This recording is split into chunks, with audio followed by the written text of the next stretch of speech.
Alright, let's see if we can actually get some people in here. Last match, the Amaterasu never connected, and then the match before that, somebody didn't choose their god, so this is gonna be...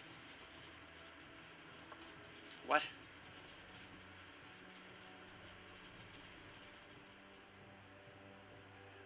Hold on.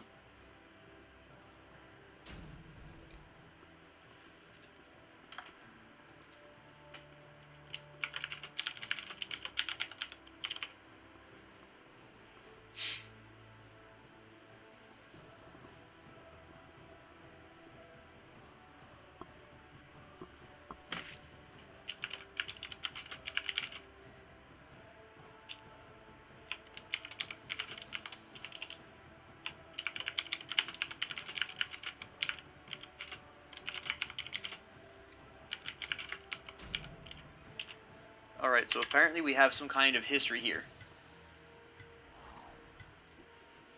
So this might be interesting. No, we'll go with this one. I'm going to bet I feel that one. I'm gonna be really honest.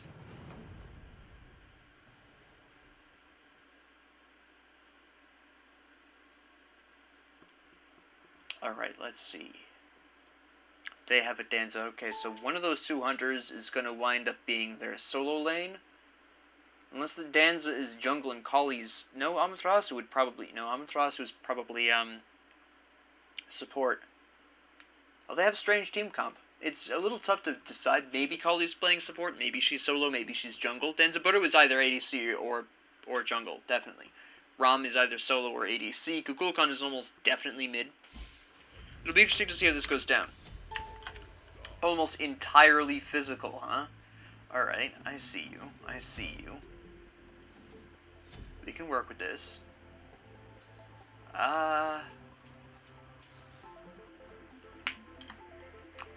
We are going to go for Hand of the Gods to rush us to... Let me see. Yeah, we'll definitely want Horrific Emblem. Alright, so I picked up Hog so that way I can clear the Void Camp by myself, which will allow Danzaburou to just completely skip over the Void Camp. Really, he'll be able to pick up the buff, but he won't need to actually stop and fight that. That'll push me to level 2 at roughly the same time. And... okay, this should be interesting. And, we'll, see if we can get a really early wave clear. So let's see how this goes.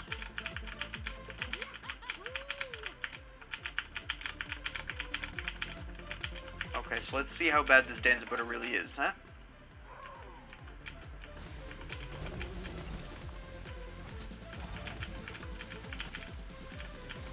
And then we just clear this really quick. Clear that. Push up the minion wave really quick. Alright, this should put us ahead overall.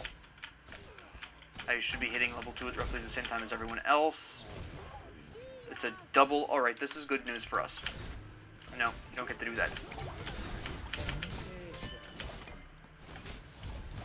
There we go. And that is how you do it. The double ADC comp is a really stupid idea. Because you don't have anyone to actually protect your hunter. And it does not work. The double ADC move never works. It never works. Actually, let's take this one. Let's take this one. They're both gone, so it's not like they're going to compete with us for this Harpy. So we can take their Harpy while we've basically got freebies. There we go.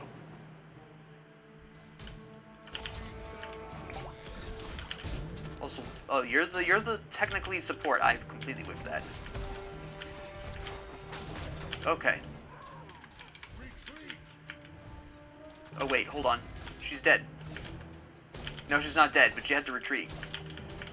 That was not a good gank for her. What the heck? What is this enemy team comp?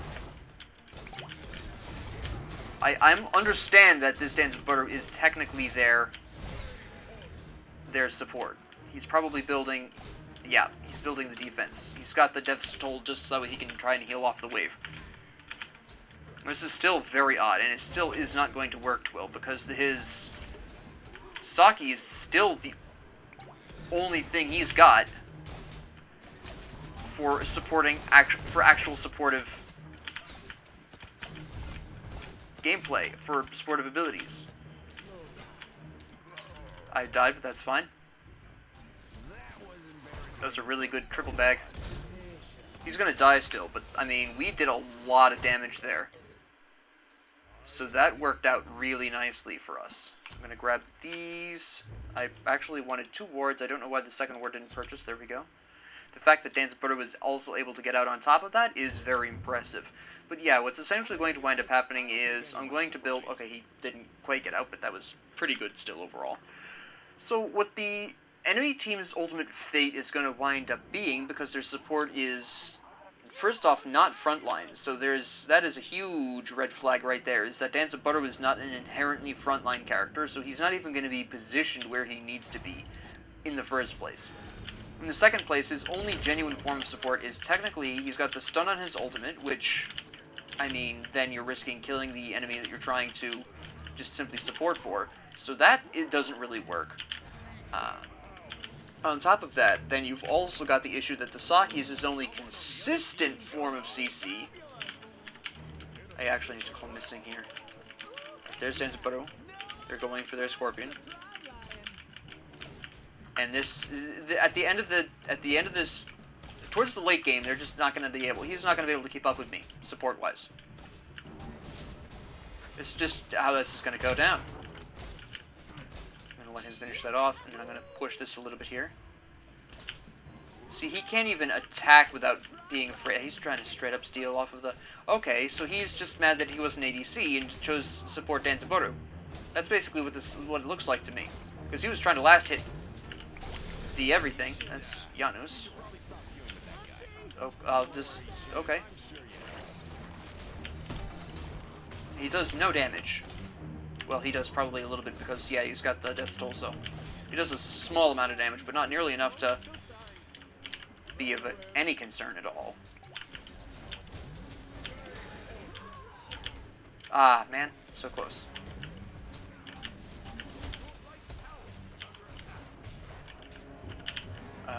Yeah, we can actually support that a little bit there. And we'll just make sure that Danzaburou doesn't take too much damage there. I've got a nice ward down there. Let's make sure he takes as little damage as possible. There we go. Hi, how you doing? Uh-huh, yeah. And make sure you lunatics don't do too much damage to my boy here.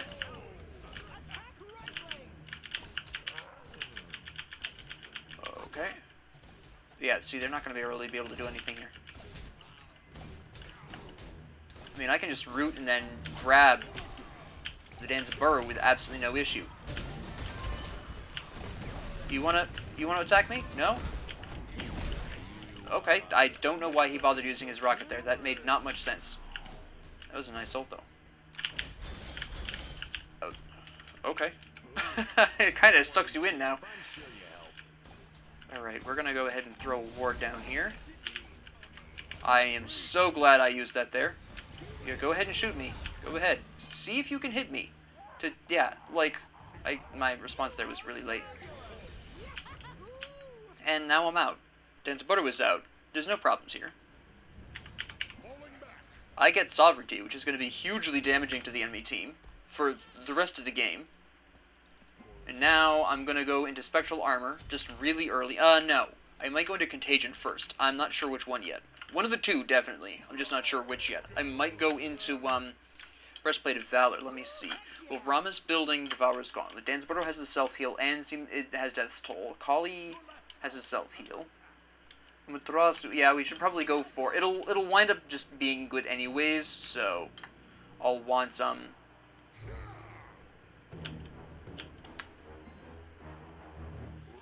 forgot this is a thing. I'll want Contagion at some point anyways.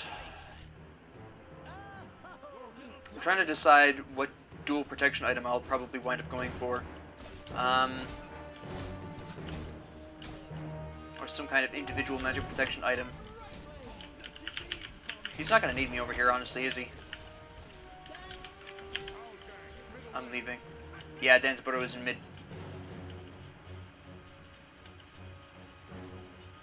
Alright.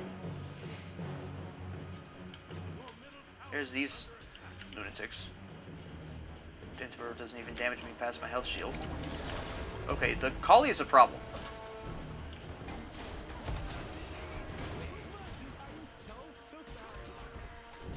Yeah? Yeah?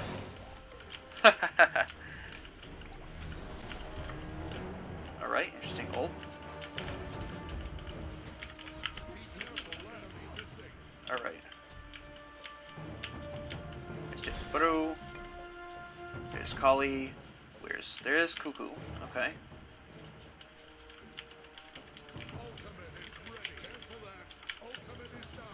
I mean, that's not a huge problem. Although I must confess that I probably did not need it when I used it. Interesting self-sakiing. I'm not sure how I feel about that. He wasn't in that much danger. I don't think Bakasura was going to press that. Alright, let me see here.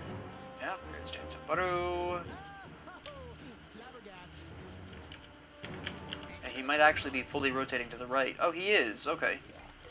On the way.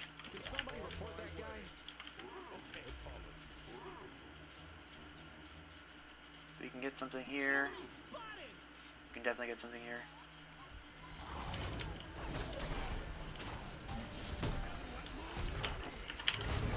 Ha! He's dead. Nice. My boy doing fine over in left lane.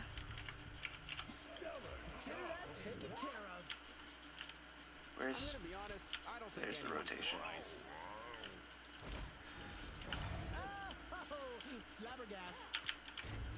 I don't think you actually want this fight.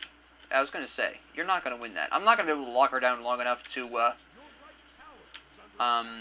actually have any kind of problem there.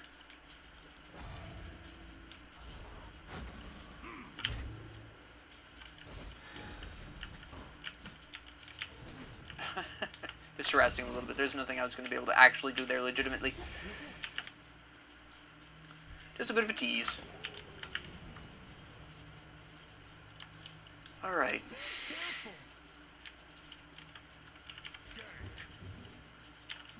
They're not there. Okay. I'm not sure where... Did Kuku come back? I know Danzaburou was there. Pretty sure Danzaburou didn't go left. Where is everyone? Where is the entire enemy team right now? Okay, there's Amaterasu. There's Ram. You have my ult on you. Go for it.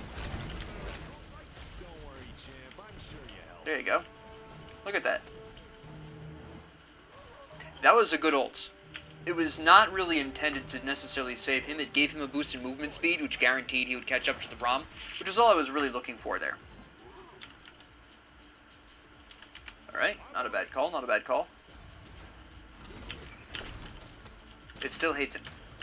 Okay, he was out of the ring, he jumped additionally, and it still targeted him. That's a little weird. Kinda sus. Okay, he's gonna be nice and delayed now.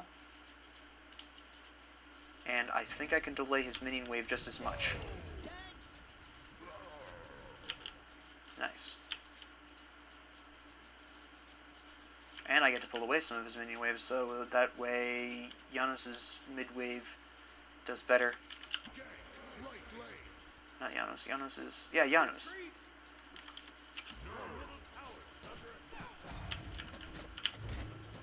Hey there. Yeah? Come on. I'm such a tasty snack. I'm sure you can kill me. Before reinforcements inevitably arrive. Okay, the collie is a bit of a problem.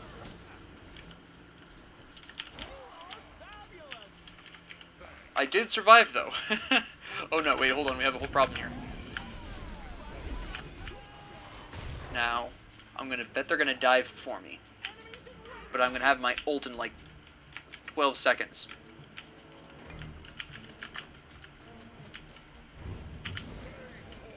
Uh-huh.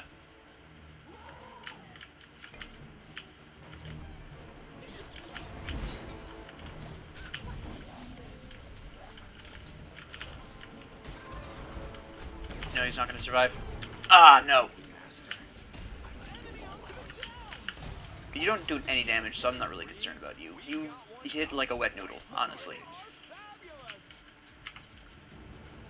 Why is Bakasura back there? We took right tower somehow, though. Alright, I'll take it. It's a little strange, but sure. Let me see, how advanced are we? Yeah, we've got enough self-heal and stuff going on here where I think it would not be a bad idea to go with Contagion. I'm going to go actually next for Hide of the Urchin at this point, which will give me some magic protections. And some physical protections as well. Give me some health, give me a little health shield, that'll be really nice to have. And then the rest of my items are going to be physical protection. Yes. That is a good choice for this enemy team comp. It'll help them against Rama, it'll help them against Danzaburou, it'll help them against Kali. It'll help them against Amaterasu. There is a huge number of enemies. The only person it doesn't affect would be the enemy Kuku. That's it. It gives him huge benefits against everyone else. I'm going to let the Janus solo clear the Harpies. I don't even... Well...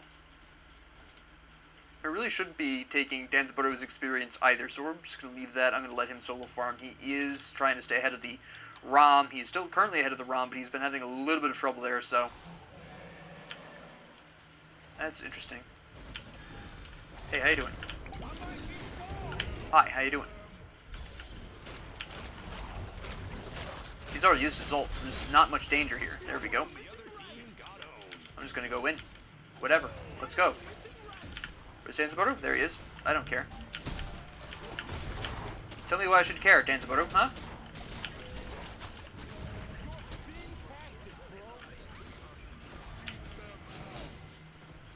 Come here, come here, come here. Very nice, very nice.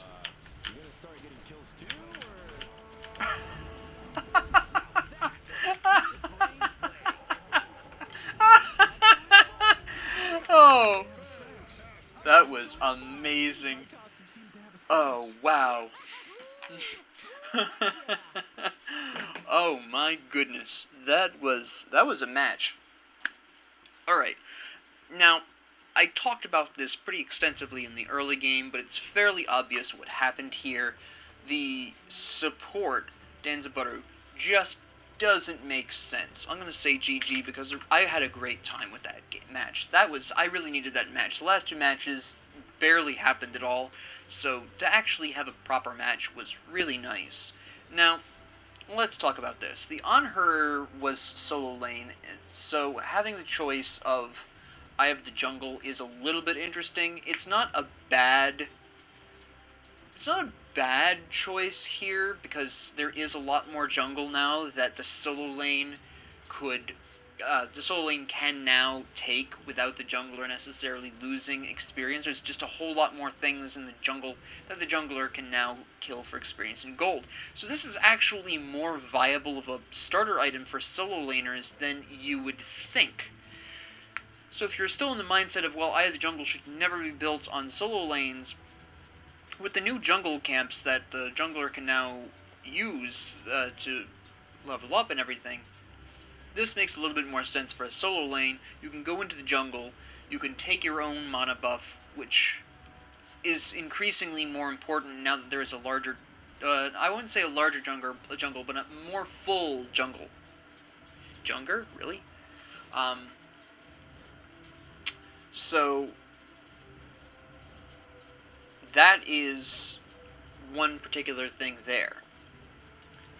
Secondly, it also allows the Anhur, and this is something that not a lot of people think about, if Anhur isn't actively attacking the enemy minion wave, with the Eye of the Jungle, or any solo lane player can pick up Eye of the Jungle and if they're not actively fighting the enemy, or attacking the minion wave, or farming for in any way, shape, or form, they can just stand in the jungle and get plus 10 NP5. Even if you lose your mana buff for whatever reason, or you run out of health potions, just having the Eye of the Jungle and standing just outside of the lane in that border of the jungle in the lane, you're going to be regenerating your HP and MP so much faster. So this is actually a much more interesting and more effective pick than would initially meet the eye, pun intended.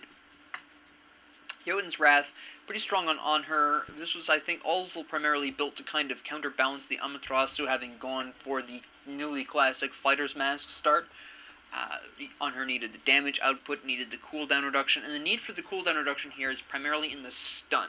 See, Amaterasu has an unusually fast ult. She's got, I think, 60 seconds on her ult. Maybe it's a little more. I believe off the top of my head, if I'm remembering correctly, it's 60 seconds. On hers is, I believe, 80 seconds.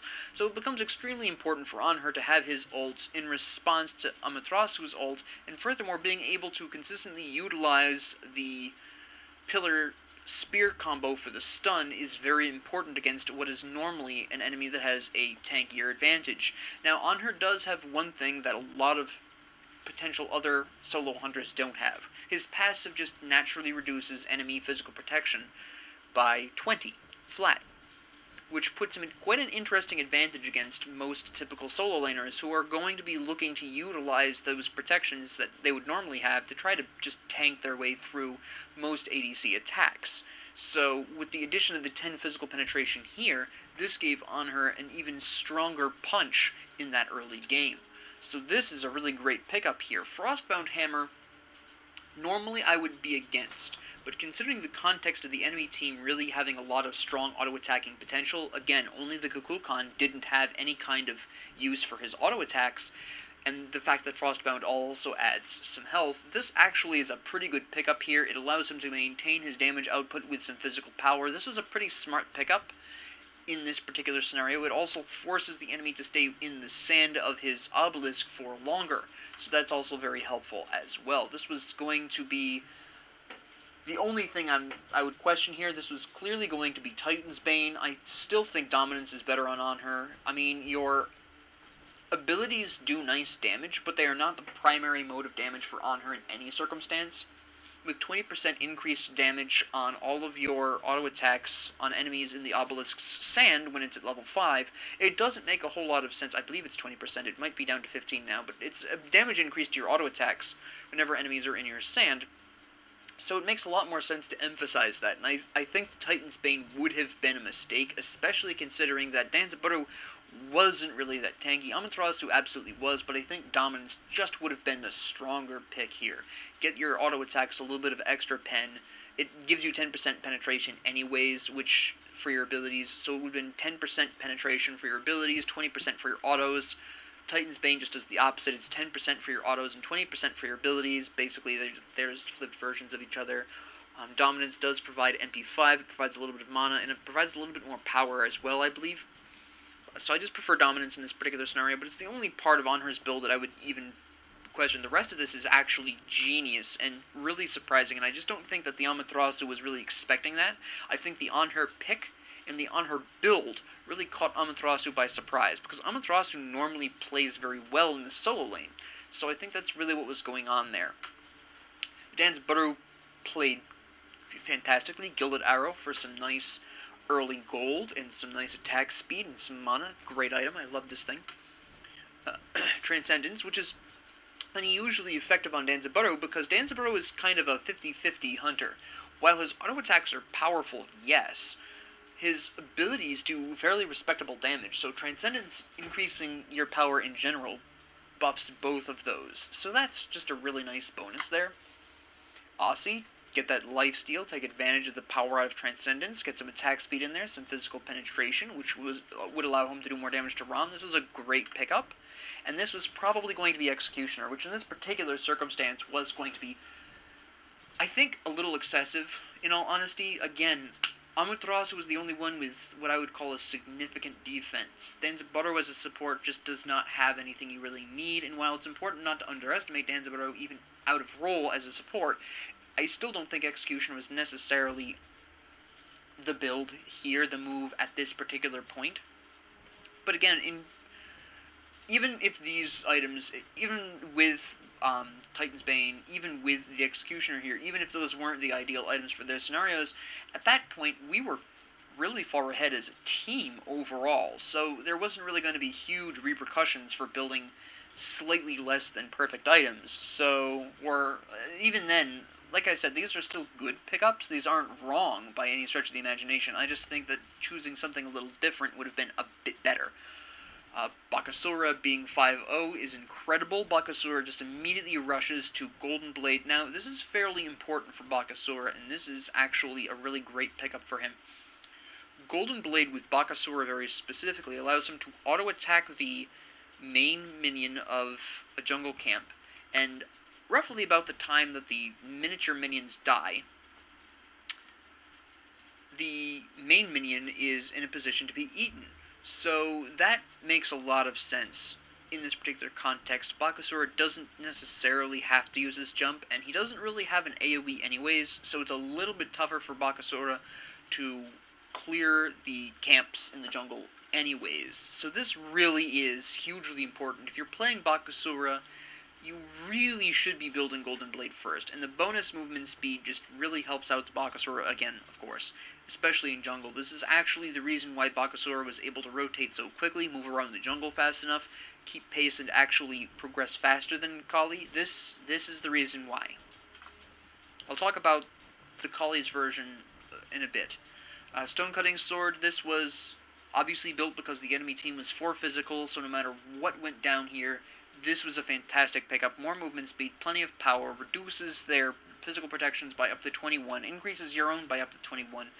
Great pickup here. This was a really intelligent move by the Bakasura.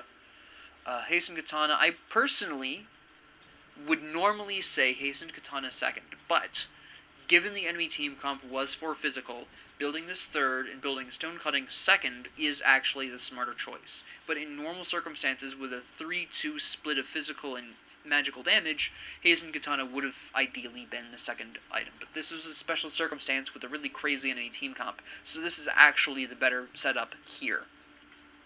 And now onto the point at which Bakasura actually asked the team what they thought of Akival, and whether or not it would be good. We all said yes, and the primary reason why, even though he didn't get to finish it, we can actually use ROMs here as an example. Every successful basic attack increases your physical power by 15, which is not the important part, and reduces the attack speed of your opponent. Now, I said this initially when he actually asked the question, but it bears repeating now that we're doing an item breakdown. Again, Kukulkan was the only one who could not effectively use his auto-attacks. The Danzaburou as his support was basically nerfing his own auto-attacks anyways. He was using his auto-attacks exclusively as a self-heal. So even in that circumstance, just decreasing Danzaburou's self-heal is still fairly impactful. Kali, auto-attacks, and she was building specifically for auto-attacks as well. Amaterasu, auto-attacks, was building specifically for auto-attacks as well. Ram obviously goes auto-attacks. He always goes auto-attacks. It's Ram. But just by building Berserker's Shield, Amaterasu revealed what her preference was. See, Amaterasu is interesting in that she has really nice damaging abilities, and she also has really impressive auto-attacking potential as well. She can go either way, or she can hybridize and do a little bit of auto-attacking focus and a little bit of ability damage focus. You can pull any one of those 3 builds. But when she built Berserker's Shield, she basically declared, hey enemy team, I'm focusing on my auto-attacks. And at that point, Akival became extremely important to Bakasura in order to mitigate the amount of damage that Amaterasu was going to be able to dish out.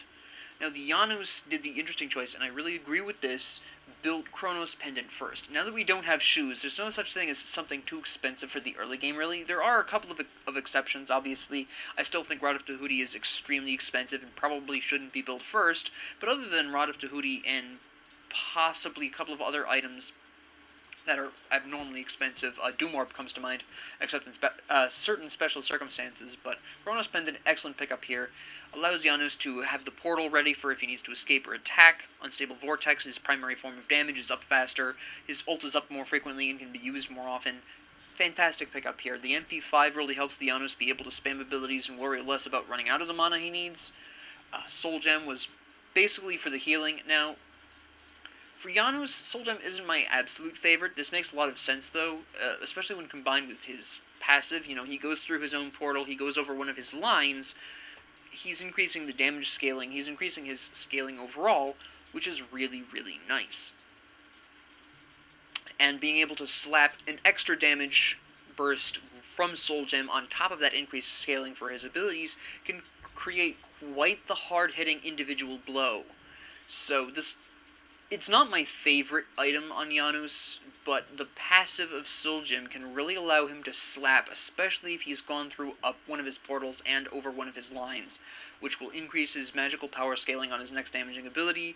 Combine that with a fully stacked Soul Gem, and you can understand the absolutely huge amounts of damage output Janus can put out in those circumstances. It's impressive. And on top of that, he gets healed for it too, which is just a nice side bonus. This was probably going to be, if I had to take a guess, Spirit of the Magus, which would just increase Janus' damage output, allow his passive to really kick in more, and have more function. So that was probably what that was going to be. Get a little bit of flat penetration in there, because the enemy team really didn't have a whole lot of protections except Danzaburou, and that's a whole different conversation right there, which we're about to get into. Now, the Ram actually is fine. Out of everyone on the enemy team, alright. Ram, Kukulkan, and Kali were okay. They weren't bad. The Ram was crippled early game by a support Danzaburou, so Ram's negative KDA is not necessarily their own fault. The build was fine. Went for Death's Toll first. It's a great starter item. Devour's Gauntlet next. That's totally fine. Great starter item, especially for Ram. Ram does a lot of auto attacks. Doesn't really do a whole lot of ability damage, because I think only his ult counts as strictly ability damage. I think the other abilities he does all are technically auto attacks, and utilize that as well. So this was a fantastic pickup for Ram. Ikaival, now this was not a bad pick. It was going to help him against Danzaburou. Bakasura obviously was going for auto attacks. Bakasuras always do. On her was clearly going for an auto attack focus. Once you build Frostbound, you kind of dedicate yourself to that. And On her just has really hard hitting auto attacks anyways, being a solo lane hunter. So Ikaival was not a bad choice here. But what I think Ram really should have done is gone for Aussie like our Danzaburou did. 15 penetration will allow you to hit a little harder. Extra lifesteal, because you weren't going to overcap on lifesteal. You can have up to 100% lifesteal, and you have 29% lifesteal here. Okay, you then get 20% more here, so that's 49 lifesteal, so round that up to just 50, so you're healing half of the damage you're outputting. And then if you're near death, you're getting an extra 30% lifesteal, which is 80% lifesteal when you're near death, which is an absolutely insane amount to be healing, especially if you've got really good power.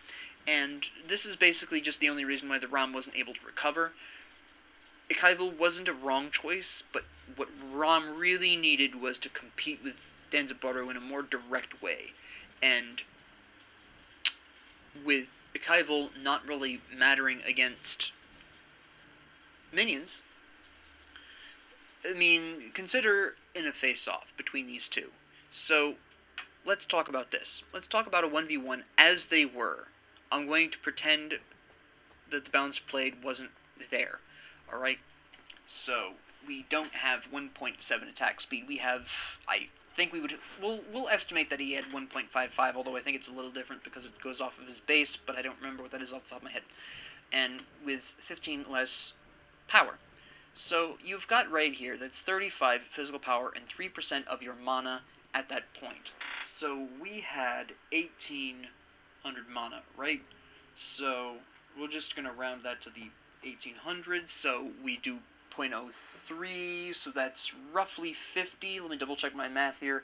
Okay, it's 54, so we're going to round up to 55, so it's going to be 55 additional power. Now you're talking about 90 power out of this. Okay? Great. Then you have Aussie. It's 25 more power. This also gives you, well, 15 basic attack damage, which is basically the same thing here in terms of hunters. So you then have a grand whopping hairy total of 130 right off the top. This doesn't even include the baseline here. Pull 15 out of here, actually. So we're looking at about 215 from baseline. That's great. But even without considering the baseline, these three items in total added 130 power to Danzaburou. Alright, now we compare the Ram. Now, first off, obviously, much lower basic attack damage because he didn't have Transcendence.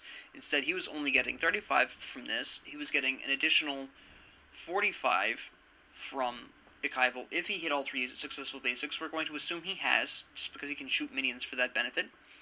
So now we're talking about 45 plus 35, that's just straight up 80. And then we have here 65, that's 145. And then we have the 15 here. So notice that yes, he does have more power in flat terms, but he's healing kind of less, because the Danzaburou has the 20%, it's 9% less than here, but the instant Danzaburou started dying, roughly 50%, full on 50% of Danzaburou's damage output, which in this particular case was 215 or so, was, so half of 215, we're going to round up to 220, we're going to go to 110, we can go even aggressive and go 100 health per shot, whereas Ram, with only 30% of his damage output, was only healing roughly 60. You can see the issue, even with Danzaburou being where he was at, 15 pull away from the power here, and Danzaburou still would have been 1 level higher than Ram, so it still would have been evened out, because when the supports left the lane, I believe Danzaburou was 1 level higher than Ram anyways. You're still looking at 20% of a very impressive, take away the 15, we're at 215, no, we're at 225. So you're still looking at 45 HP being healed per Danzaburou shot. Ram is healing 60. Rounding up, we'll go for 95. I'm sorry, 65. We'll round up, give him 65. But even so, that's only 20 less health per shot than what Danzaburou was busting out. Danzaburou also has the advantage of crowd control, the self-heal from the Sagi. Ram just really needed Aussie here. The odds were stacked against him at that point. Though Danzaburou was healing only 20 less health than him with Aussie on a consistent basis, was shooting at about the same rate, had more mana to work with, was a level higher, already has a self-heal in the form of the Sagi. Ikaival wasn't a bad choice, but Aussie would have at least allowed Ram to fight on equal footing with Danzaburou. The Kukulkan, very standard build, nothing really particularly wrong here. Sands of Time was great, cooldown reduction, magic power, and later on, the more mana you have, the more damage you do, which is very obviously important for Kukulkan. Book of Thoth on Kukulkan is great. Same thing with Warlock Staff, gives mana, gives health, allows Kukulkan. See, Kukulkan's interesting as a mage because he can actually utilize some health and a bit of protections. One of my favorite things to do with Kukulkan is actually to build Mantle Discord on him. Those 60 of each protection actually makes him just tanky enough where he can really slap down some people, and a lot of people are surprised by how much tankier that makes him. Warlock Staff is kind of used for the same purpose here, except HP instead of protections, which arguably is either better or worse depending on the enemy team comp. Considering Bakasura, with his true damage on his third ability, Warlock Staff was the smarter move here. So kudos to Kukulkan for recognizing that and building that. Extra mana, of course. This was probably going to be Chronos Pendant if I had to take a guess, which again would have been really great on Kukulkan. Just get that 20% out there. Unless this is going to be Charon's Coin for the penetration. One or the other. Both of those would have been fine. Possibly it was going to be Rod of Tahuti, which would have been okay. Lots of power. The passive is nice for his abilities. His auto attacks are worthless. I would have been interested to see where he took this. The Danzaburou. I'm going to reiterate this here, because this kind of frustrates me. What it looked like happened is Briny Mage 22 wanted ADC, didn't get it, and so decided to pick I believe they had a conversation about this, actually. Mori support works. It does if you do it right. Yeah, Danza support. Yeah, I'm pretty sure, since there was no defense of Danza support here, I'm pretty sure the Danzaburou, Briny Mage 22, wanted ADC, didn't get it, and was stuck with support role, and just picked Danzaburou because they could justify it with the Saki and the ult. But honestly, that's about all you've got. Yes, you have increased basic attack defense when you're in your bamboo, but that only affects you, if I'm not mistaken. I'll double check that. And I mean, your triple bags don't help your allies with surviving. So it's just I am somewhat miffed that this was done. This did the ROM dirty. This did his whole team dirty.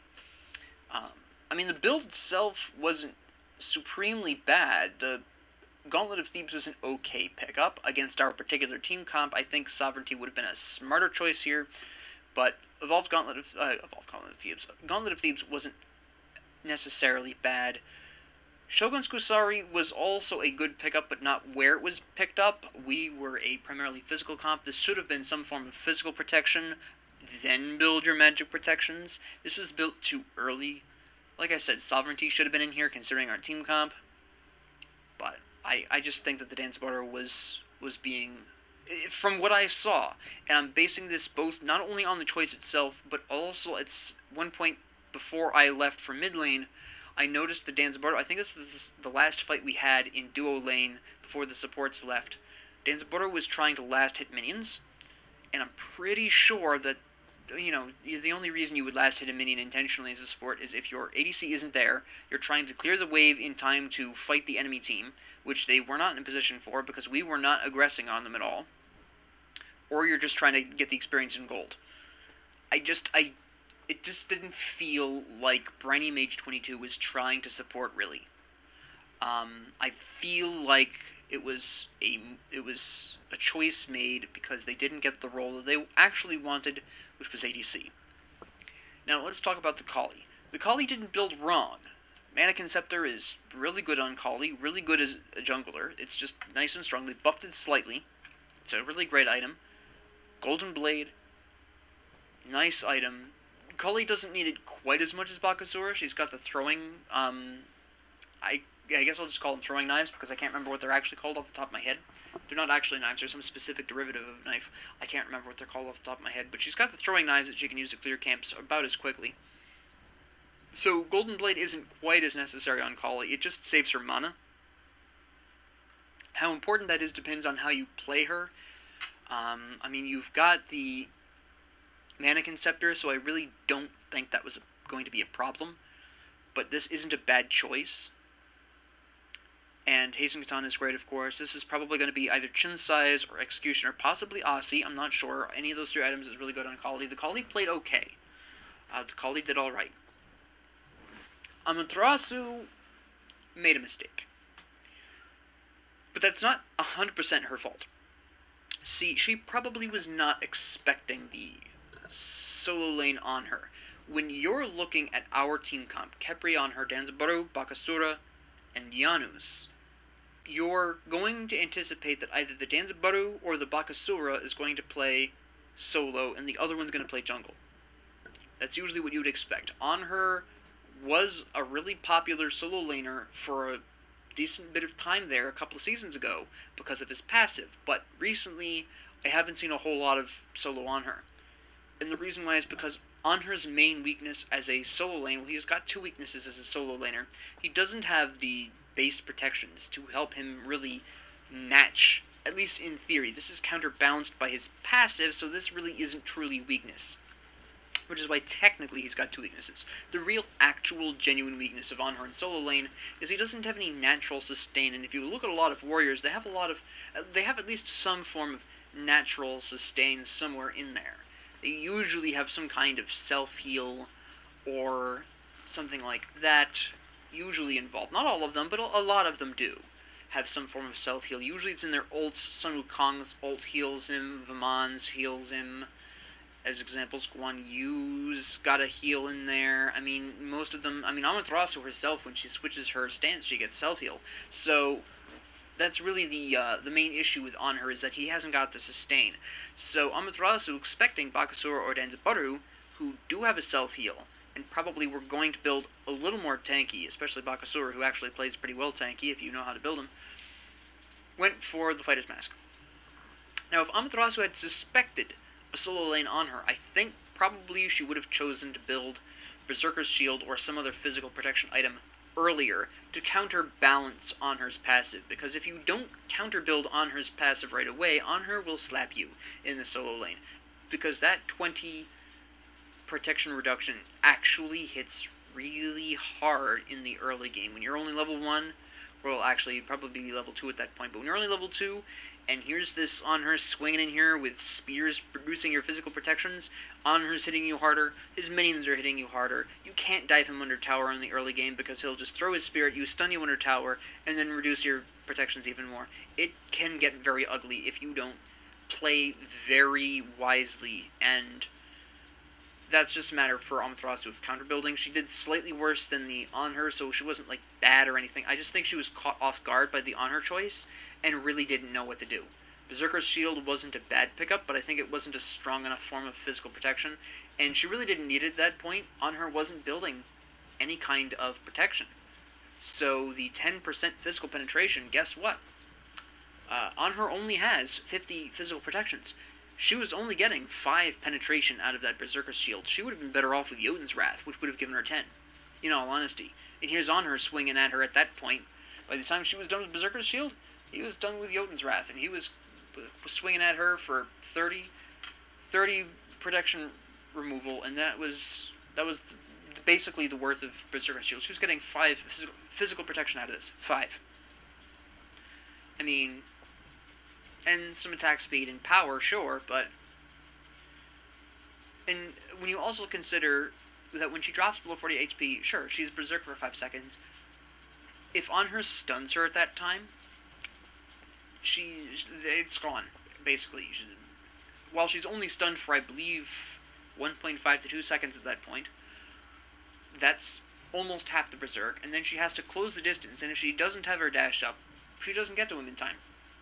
And even if she does, she only has it for 1, possibly 2 more seconds before it runs out. So the passive on Berserker's Shield wasn't really going to help her there, and I think she would have been much better off with a much stronger form of physical protection. Breastplate of Valor being her second item would have been much better, much higher protections, give her some cooldown reduction so she could get her ultimate faster, which was going to be her big ticket to killing on her, since on her's ultimate, which was going to be his main answer to her ultimate, is on a longer cooldown. So if she just blasted out her ultimate as often as possible, she would eventually be able to overwhelm the on her. Eventually. From basically the second, every other ultimate would basically almost ensure on her's death if on her didn't jump in time. That's a whole different story. But it was going to be her main ticket to victory there, as well as also being able to use her mirror more frequently, and her mirror being damage mitigation increasing was going to be very important to counterbalance on her's passive. So I think Breastplate of Valor would have been a wiser choice for her second item, especially since she already had a good amount of power in the Fighter's Mask. But, of course, ultimately, if you know you're going up against it on her in the solo lane, build the physical protections as quickly as possible. This is my only real issue with Fighter's Mask. You're making certain assumptions when you start with this. You're assuming that your enemy is going to be someone who isn't bringing down your protections in some way. Honor is not the only one who can do this. So if you come up against somebody who either doesn't care about your protections, Bakasura would have also been really bad news for Amaterasu, incidentally, or, someone who just simply can bypass your protections right from out of the gate, Fighter's Mask is going to get you killed, because even though it gives you really good power at the start, your protections are so low that someone like Honor, someone like Bakasura can just basically shred right through you before you can really bring that power to bear. And that's really my only issue with Fighter's Mask. It's a bit of a gamble. Now, usually under normal circumstances, it's not quite so much of a problem. Usually you see a warrior in that lane, and Fighter's Mask is pretty viable, because even if they're building their protections, they're sacrificing their power, it's a swap. On her was going for the full damage, and between a hunter and a warrior in a competition, on her's range and a higher basic attack damage value. So, in a contest of pure damage output, on her was going to win. He gets first strike on you pretty much every time because he's ranged. Even if you use your dash, you're still getting hit on the way to him because it's a straight line dash. So you've already been hit at least once by the time you get to him. If you don't have your dash, at least 2 or 3 more times. He's got a stun, and Amaterasu does not have a stun, except on her ult, which Honor could jump over or ult out of, one or the other.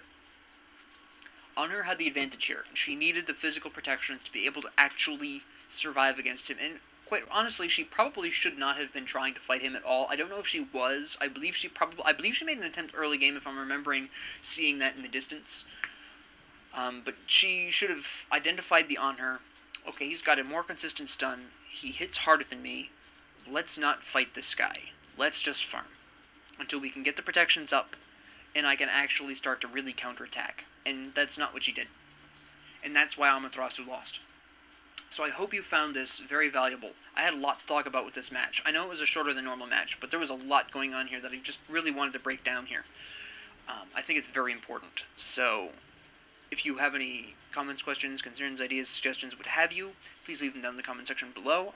I'd love to hear them. I'd love to hear from you. Thank you very much for joining me on this amazing game. This was fantastic. If you like this, please like and subscribe. I can never remember if I've said that before. I always feel like I never say that. And thank you all very much, and have a great 24 hours.